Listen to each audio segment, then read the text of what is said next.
বাংলাদেশের প্রথম নারী প্রধানমন্ত্রী ও বিএনপির প্রয়াত চেয়ারপারসন বেগম খালেদা জিয়ার মৃত্যুতে শোক প্রস্তাব উত্থাপন করেছে ভারতের রাজ্যসভা।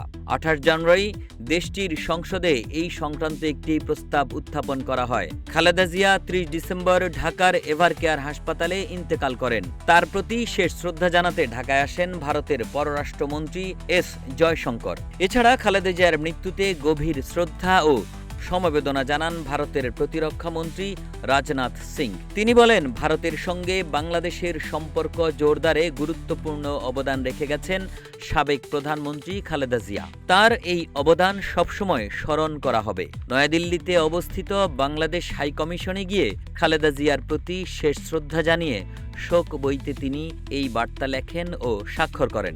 সীমান্ত পেরিয়ে এই শোক শুধু আন্তর্জাতিক শোক নয়, বরং ভারত বাংলাদেশ সম্পর্কের একটি গুরুত্বপূর্ণ বার্তা।